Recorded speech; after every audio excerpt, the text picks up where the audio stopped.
Punchline sur CNews et sur Europe 1. Merci encore de votre fidélité. On est en plateau avec Alexandre Devecchio, qui est rédacteur en chef adjoint au Figaro, Karim Zeribi, qui est consultant CNews, le général Bruno Clermont, général de corps aérien, et Gilles Maintré, qui est ancien diplomate du côté de Moscou. Ces mots qu'on attendait avec impatience. L'Europe est à vos côtés, le restera bien autant qu'il le faudra jusqu'à la victoire. Voilà ce qu'a déclaré il y a maintenant quelques minutes. Vous avez pu le vivre en léger différé puisque la conférence de presse a été enregistrée pour des raisons de sécurité sur l'antenne de CNews et d'Europe 1. Le président Macron qui a également annoncé qu'il allait livrer 6 canons César supplémentaires qui s'ajoutent aux 12 qui étaient déjà livrés par la France. Ça fait au total 18 canons César sur les 76 que dispose notre pays. La France qui a également décidé la fourniture prochaine d'un laboratoire mobile d'analyse ADN. Il faut lutter contre toute forme d'impunité, a précisé le président français, qui appelle solennellement la Russie à accepter que les Nations Unies organisent l'exportation de céréales, ce qui nécessite d'accepter la levée du blocus russe et d'apporter toutes les garanties de sécurité aux bateaux qui circuleront justement en mer Noire dans cette zone. On va écouter le président Volodymyr Zelensky, qui lui a clairement dit que la Russie ne voulait pas la paix. Écoutez. J'ai évoqué donc les différents efforts qui sont entrepris par tous les partenaires pour rétablir la paix. Nous constatons l'absence du côté russe de la bonne volonté pour relancer ce processus de paix. La Russie ne souhaite pas la paix. Elle ne souhaite qu'une chose, c'est la guerre. En ce moment même où je vous parle, au Palais Marie, au centre-ville de Kiev, les troupes russes poursuivent leurs offensives dans le Donbass. Elles se retranchent dans le sud. Le pays agresseur doit comprendre une chose. Elle n'a pas d'alternative. Seule la solution pacifique est possible. Elle doit se mettre à rechercher la voie vers cette solution. Son objectif est de casser l'Ukraine et par là casser toute l'Europe, toute l'unité européenne. La Russie ne veut pas la paix, c'est même le contraire, général Clermont. Pour faire la paix, on le sait, il faut être deux. Là, c'est quand même mal engagé, nous dit la Russie ne veut pas la paix. Le président Zelensky. Mais ça fait 117 jours qu'elle ne veut pas la paix. Non seulement elle ne veut pas la paix, mais comme la guerre se passe plutôt bien, elle va continuer. Donc pour l'instant, on en est, je ne dis pas qu'on en est au début des combats, parce que ça fait quand même 3 mois, on est dans une phase particulière des combats. Elle se passe plutôt bien pour les Russes, vous me dites. Aujourd'hui, la Russie a toujours du mal à décrypter. On dit que les Russes... C'est la première fois depuis 3 mois de guerre que les Ukrainiens sont en difficulté. Dans des véritables combats d'armée à armée.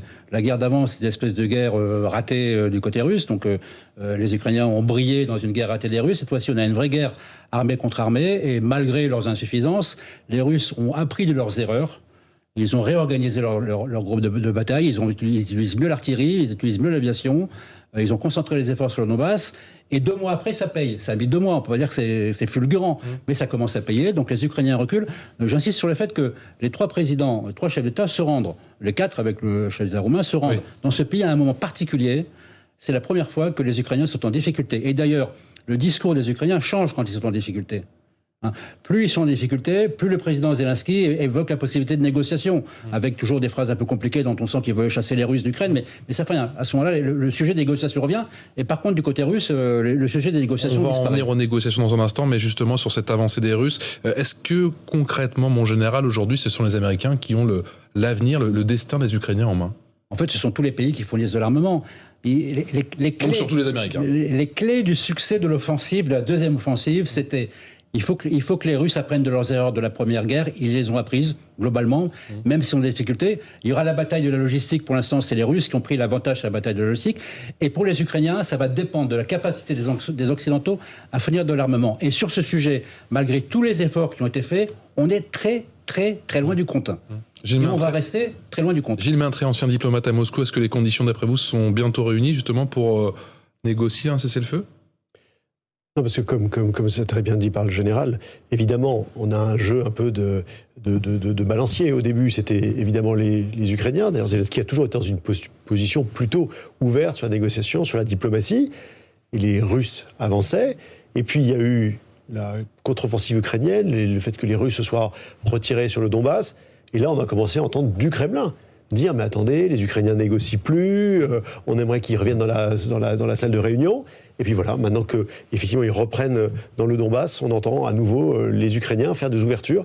Zelensky qui redit qu'il est ouvert, qu'il va falloir trouver une solution de paix. Donc il va falloir que, pour que vraiment une négociation ait lieu, le rapport de force se stabilise d'une certaine façon. Et on pensait qu'on était proche de ça au début de l'offensive dans le Donbass, et on constate que les Russes avancent. Donc probablement que c'est encore Gilles Maintré, trop tôt, malheureusement. Au terme de cette journée, avec ces 4 leaders européens qui sont aujourd'hui à Kiev pendant un moment qui est quand même crucial, vient de le rappeler le général Clermont, on se dit qu'on a fait un pas de plus vers la paix, ou plutôt dans l'autre sens? Non, clairement, un pas énorme vers la paix. On a fait un pas énorme vers la paix, parce que il y aura un moment où ce rapport de force sur le terrain va peut-être se figer, se cristalliser, où il y aura la possibilité de discuter, de négocier, donc d'avoir une sortie de ce conflit qui passera nécessairement par des concessions, j'ai envie de dire de part et d'autre, mais du coup aussi des Ukrainiens. Or, Zelensky l'a dit, il n'y aura d'accord de paix que soumis à référendum des Ukrainiens. Il est par ailleurs lui-même soumis à des oppositions internes. Zelensky, vous vous souvenez... On a tendance à l'oublier, mais... On l'oublie. Timoshenko, Yulia Timoshenko, il y a encore 15 jours, a fait une conférence de presse très dure en disant qu'on n'accepterait rien, qu'il faudrait aller jusqu'au bout. Lui a toujours été beaucoup plus mesuré, Zelensky, et donc il faudra l'aider à faire accepter une solution de paix. Cette perspective européenne est la seule perspective possible de paix et une fois de plus d'espoir pour les Ukrainiens. Dire tout ça n'a pas été pour rien. De toute façon, évidemment, les morts auront été pour rien et ça ne remplacera pas les drames qui auront été subis. Mais il y aura d'un seul coup un futur qui sera possible pour l'Ukraine. On va voir ce qui s'est passé ce matin. On a beaucoup parlé de cette conférence de presse cet après-midi qui était à Kiev. Ce matin, effectivement, les leaders européens sont arrivés dans la banlieue de Kiev, et plus précisément à Irpin, avec une émotion qui était palpable. Je vous propose de revoir les temps forts et d'écouter ces temps forts, bien sûr, puisqu'on est également sur Europe 1, avec Reda Rabbit. Le moyen de transport est inhabituel pour des chefs d'État, mais l'image est symbolique. Emmanuel Macron, Olaf Scholz et Mario Draghi, en route dans un train pour Kiev. L'Europe derrière l'Ukraine, tel est le discours du président français en arrivant à la gare. Un message d'unité européenne adressé aux Ukrainiennes et aux Ukrainiens, en effet, de soutien pour parler à la fois du présent et de l'avenir, parce que les semaines qui viennent, on le sait, seront des semaines très difficiles.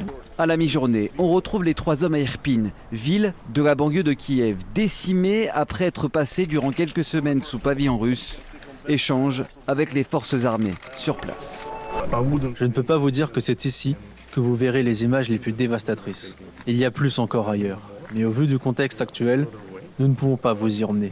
Mais vous pouvez être sûr qu'il s'agit ici d'une petite partie. On a tous vu ces images d'une ville dévastée, qui est à la fois une ville héroïque, puisque c'est ici que, entre autres, que les Ukrainiennes et les Ukrainiens ont arrêté l'armée russe qui descendait sur Kiev. Donc il faut se représenter l'héroïsme de l'armée, mais aussi de la population ukrainienne. Autre moment fort, la rencontre avec Volodymyr Zelensky. Les 2 hommes ont longtemps échangé par visioconférence ou téléphone. Les voici en face à face pour la première fois depuis le début de la guerre. Accolade et poignée de main franche. S'ensuit une photo de famille avec une réunion au sommet pour évoquer les évolutions du conflit avec la Russie. Alors, je vous ai parlé tout à l'heure de la réaction du porte-parole du Kremlin, Dmitri Peskov, mais il y a une autre réaction, celle de l'ancien président russe, bien évidemment, Dmitri Medvedev. Il l'a moqué, cette visite d'Emmanuel Macron, d'Olaf Scholz et de Mario Draghi en Ukraine. Il les qualifie de fans de grenouilles, de saucisses et de pâtes. D'après lui, ce déplacement a zéro utilité. Il a aussi insinué qu'il s'enivrait à la Horilka, c'est une vodka ukrainienne. Est-ce qu'il faut prendre, Gilles Maintré, ancien diplomate à Moscou, ces propos au sérieux ou pas du tout? Il y a beaucoup de propagande interne.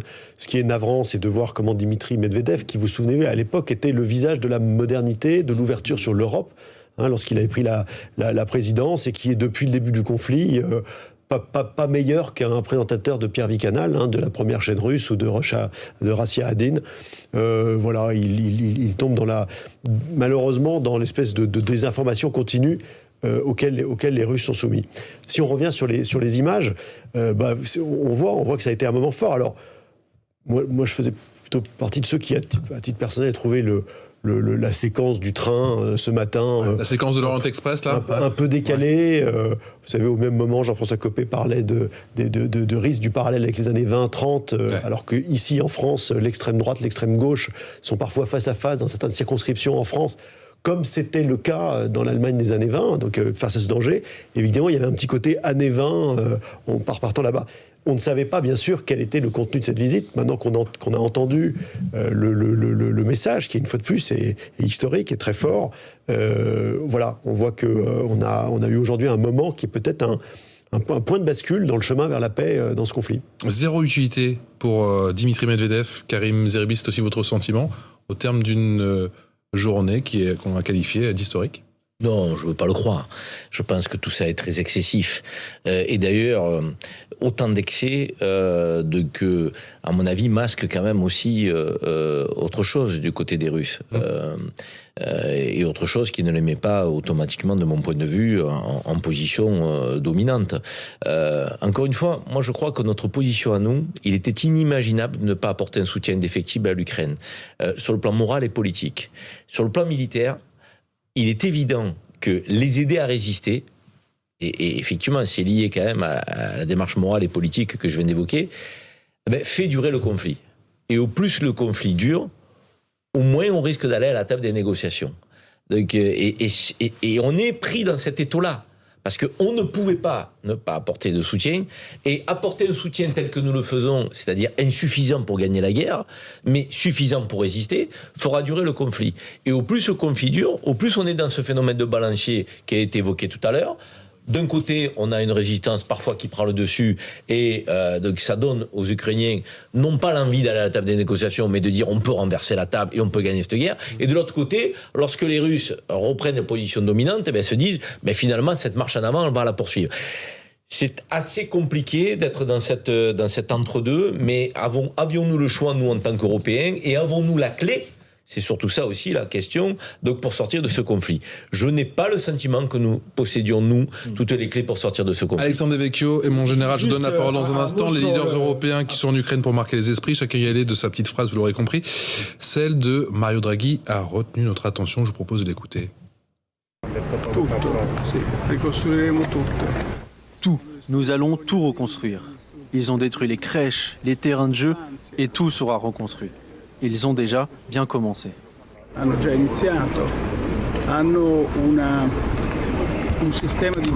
Ils ont un système numérique pour que chaque endroit qui a été détruit soit remis en place. Ils savent exactement où se trouvent les sites qui doivent être reconstruits. Chaque famille a une application où elle peut décrire ce qui s'est passé, et ils sont déjà bien avancés dans ce projet.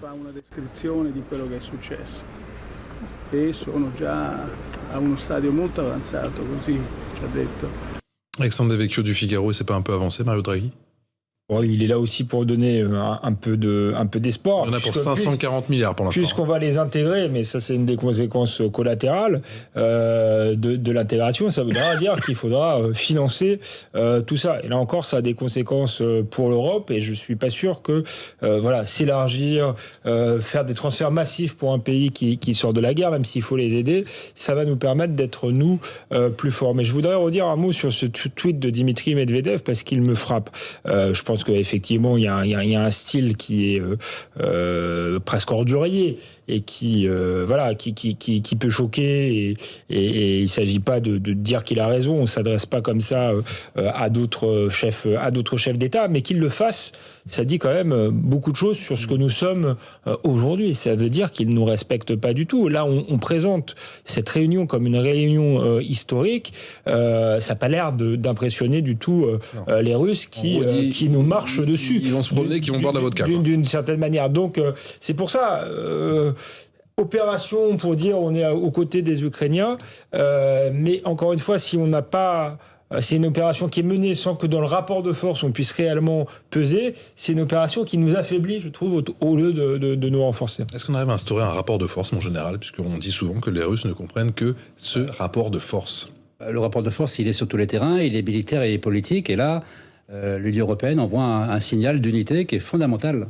Parce que l'Union européenne, c'est quand même compliqué de gérer les 27, il y a des positions un peu différentes. Le sujet de la candidature de l'Ukraine, c'était pas facile à régler. Les 3 principaux pays ont décidé de prendre une position. Il sera difficile pour les autres de ne pas s'aligner. C'est une décision de circonstance justifiée en raison de la situation en Ukraine, qui est tout à fait exceptionnelle. Je pense qu'on ne la mesure pas, parce qu'il n'y a pas beaucoup de bombes qui tombent sur ce studio tous les jours, mais il y a beaucoup de bombes qui tombent sur l'Ukraine. Et si les Ukrainiens ont décidé que le conflit devait durer, si les Ukrainiens ont décidé qu'ils étaient tous prêts à mourir pour libérer leur pays, je pense qu'on doit respecter cette décision en les aidant. Donc c'est pas notre problème, en quelque sorte, c'est le nôtre, c'est de les accompagner dans cette démarche. Le seul inconvénient qu'on peut en tirer, et effectivement, on commence à le voir dans les opinions publiques, c'est le fait que les opinions publiques commencent à avoir du mal à accepter les conséquences économiques de cette guerre. Et plus la guerre sera longue, et plus les conséquences économiques seront violentes, parce qu'il a une arme terrible, Poutine. Il a mieux que les canons, il a mieux que les chars. Il a le gaz, il a le blé, il a le pétrole, et avec ça, on se rend compte qu'il sait l'utiliser à ses avantages. Avec Gazprom qui a justement dit encore aujourd'hui qu'après l'Italie, ce serait, je crois, que les livraisons de gaz à l'Autriche qui allaient largement et fortement diminuer. Gilles Maintré, ancien diplomate à Moscou. Oui, mais je pense que la Russie ne s'attendait pas à justement que la famille européenne fasse un front uni et permette à l'Ukraine et propose à l'Ukraine d'être candidate à l'Union européenne. De même qu'ils ne s'attendaient pas à ce que la Suède et la Finlande, après 70 ans, viennent rejoindre l'OTAN. Et donc on voit bien quand même la défaite stratégique de Vladimir Poutine dans cette guerre, où d'un seul coup on rebat complètement les cartes européennes. Et quand on voit le tweet de Dimitri Medvedev, on voit bien que c'est une forme de fébrilité. Enfin, tout ce qui est excessif est insignifiant. Donc on arrive... D'un côté ou de l'autre, hein, ça... Non, mais je veux dire, mais pas du tout. C'est les Russes, quand ils veulent dire les choses, ils le disent de manière très précise et très directe. Là, il ne dit rien. À part faire de la liste, voilà, c'est du commentaire pour les médias internes, pour qu'on puisse se gosser, mais dans le fond, il n'y a aucun message. J'attends la déclaration de Sergei Lavrov qui, lui, est toujours très claire. Bien sûr, mais il n'y a aucun message dans le tweet de Medvedev, c'est juste du bruit. Il y a un décalage temporel quand même, il ne faut pas le nier. Cette candidature qui est acceptée, ce statut de candidat qui est accepté, va nous mener, et le président l'a dit lui-même, vers une feuille de route qui va mettre en place des échanges, des discussions sur 10 ans, 15 ans.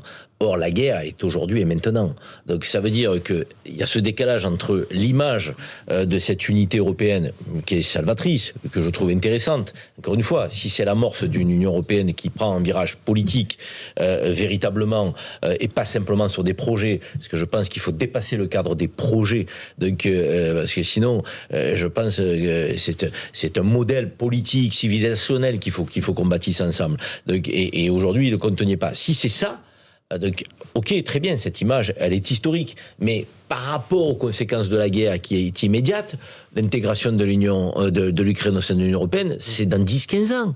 Je veux dire, donc il y a un décalage. Et c'est peut-être aussi sur ce décalage que cet excès est permis de la part des Russes. Parce qu'au moment où l'Ukraine rentrera dans l'Union européenne, où seront Medvedev et Poutine ? Certainement plus aux responsabilités comme ils y sont. Clairement. Donc eux, ils traitent le sujet aujourd'hui, et nous, on traite le sujet dans un avenir qui est celui du moyen terme. On est dans un décalage temporel. En général. Actuellement, il y a 5 pays qui sont dans la salle d'attente comme candidats. On les connaît, l'Albanie, la Macédoine, la Serbie, et en particulier un bien connu qui s'appelle la Turquie. Ça fait 25 ans qu'il est dans la salle d'attente, ça n'a pas changé grand-chose à la face du monde. C'est-à-dire qu'en fait, ce geste politique, il est à la fois politique et symbolique. Il rappelle que l'Ukraine a son avenire dans l'Union européenne. Ça ne veut pas dire que son avenir, c'est demain matin. Bien sûr. C'est-à-dire que le chemin va être long, mais c'était difficile dans le contexte actuel de leur dire, écoutez, vous n'êtes pas prêts, on verra plus tard si on veut de vous. Je pense que la symbolique est importante et que ça, finalement... Ça coûte pas tellement cher aux Européens. Mais de plus en moins, on pouvait faire quoi de plus ? Militairement, on n'a pas la puissance. Économiquement, on n'a pas la puissance. C'est profondément différent de la candidature de la Turquie. La candidature de la Turquie, il y a un non-dit depuis le début sur le caractère européen de la Turquie qui traverse les opinions publiques européennes.